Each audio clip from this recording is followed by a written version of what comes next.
वळू आता शिक्षण क्षेत्रातल्या एका मोठ्या बातमीकडे।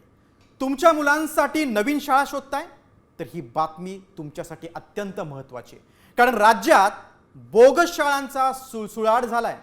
त्यामुळे साम टीव्हीनं या बोगस शाळांचा इन्व्हेस्टिगेशन करून पर्दाफाश केलाय। कोणत्या जिल्ह्यात किती बोगस शाळा आहेत याची यादी साम टीव्हीच्या हाती लागली आहे, त्यावरचाच हा विशेष रिपोर्ट। मुलांचा प्रवेश घेताना पालकांनो सावधान। राज्यात बोगस शाळांचा सुळसुळाट।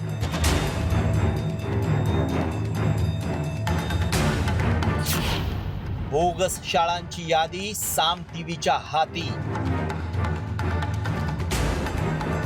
नवीन शैक्षणिक वर्ष सुरू झालंय आणि पालकांची आपल्या मुलांच्या प्रवेशासाठी लगबग सुरू झाली आहे। मात्र तुम्ही ज्या शाळेत आपल्या मुलांचा प्रवेश घेताय ती शाळा अधिकृत आहे का? कारण राज्यातील बोगस आणि अनधिकृत शाळांची धक्कादायक यादी साम टीव्हीच्या हाती लागली आहे। राज्यात तब्बल 172 शाळा बोगस असल्याचं साम टीव्हीच्या इन्व्हेस्टिगेशन मध्ये समोर आलंय।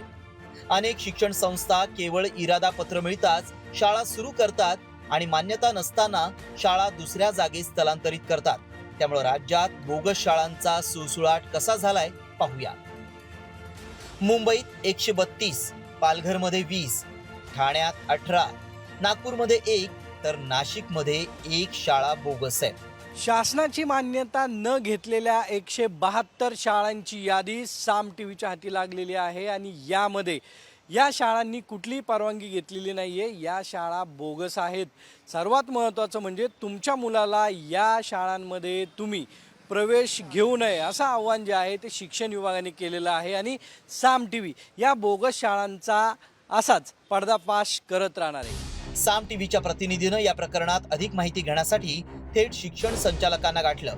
त्यावेळी या बोगस शाळांवर तब्बल 1 लाख रुपयांचा आणि त्यानंतर दररोज 10,000 रुपयांचा दंड ठोठावला जाणार असल्याची माहिती शिक्षण संचालकांनी दिली आहे। एवढंच नाही तर बोगस शाळांना पाठीशी घालणाऱ्या शिक्षणाधिकाऱ्यांवरही आता थेट कारवाई होणार आहे। UDIS डेटा आहे 25-26चा, त्याच्यामध्ये 172 अनधिकृत शाळा दिसत आहेत की ज्याचा UDIS आहे आणि सिस्टीममध्ये दिसत आहेत। याही व्यतिरिक्त आणखीन शाळा आहेत की ज्या सिस्टीममध्ये दिसत नाहीत परंतु अनधिकृत आहेत। या शाळेमध्ये प्रवेश घेतल्यानंतर विद्यार्थ्याची फसवणूक होऊ शकते। विद्यार्थी अनधिकृत शाळेमध्ये शिकल्यानंतर त्याचा दाखल्याचा प्रश्न निर्माण होऊ शकतो। पालकांनी मुलांचा शाळेत प्रवेश घेताना काय खबरदारी घ्यायला हवी पाहूया। शिक्षणाधिकारी कार्यालयाद्वारे वर्षातून 2दा अनधिकृत शाळांची अद्ययावत यादी वृत्तपत्र, शासकीय संकेतस्थळ आणि सोशल मीडियावर प्रसिद्ध केली जाते। ही यादी पालकांनी वेळोवेळी तपासावी। सर्व अधिकृत आणि मान्यताप्राप्त शाळांनी त्यांच्या प्रवेशद्वारावर किंवा मुख्य इमारतीवर त्यांचा शासकीय मान्यता क्रमांक, UDIC क्रमांक आणि बोर्डाचा संलग्नता प्रमाणपत्र क्रमांक ठळकपणे प्रदर्शित करणं बंधनकारक असतं। त्यामुळे ही माहिती संस्था चालकांकडून मागावी आणि त्यानंतरच शाळेत प्रवेश घ्यावा। त्याशिवाय शाळेच्या परिसराजवळ सदर शाळा अनधिकृत आहे असा इशारा देणारा फलक शासनातर्फे लावला जाणार आहे, ज्यामुळे शाळा बोगस असल्यास कुठल्याही प्रलोभनाला न भुलता पाल्यांचा प्रवेश घेणं टाळावं। दरम्यान साम टीव्हीच्या प्रतिनिधींनी बोगस शाळांच्या संस्थाचालकांची बाजू जाणून घेण्याचाही प्रयत्न केला, मात्र अनेकांनी यावर बोलण्यास नकार दिलाय। हमें नोटिस इसलिए दी जा रही है क्योंकि हमें रिकग्निशन नहीं मिला है, और रिकग्निशन इसके लिए नहीं मिला है कि जो पैरामीटर्स रखा गया है सेंट्रल की तरफ से वो पैरामीटर्स मुंबई के स्लम एरिया में पूरा हो नहीं सकता है। महानगरपालिकेने जे नोटीस पाठवले शाळा बंद करण्यासाठी पुरेपूर चुकीची आहे। परमिशनसाठी आम्ही तर फाईल नेहमी टाकतच असतो, पण महानगरपालिकेकडून त्यांना पाठपुरावा येत नाही, ते जागेचा प्रॉब्लेम येतो। दुसरीकडे जर एखादी बोगस शाळा बंद झाली तर तिथल्या विद्यार्थ्यांचं वर्ष वाया जाऊ नये म्हणून त्यांना तातडीनं नजीकच्या शासकीय किंवा मान्यताप्राप्त शाळांमध्ये सामावून घेतलं जाणार आहे।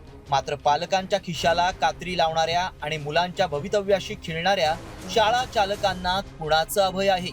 दरवर्षी बोगस शाळांच्या याद्या जाहीर करूनही त्यांच्यावर कठोर कारवाई का केली जात नाही?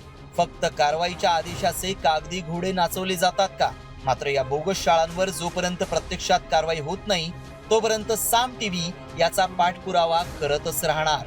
सागर आव्हाड, साम टीव्ही न्यूज पुणे.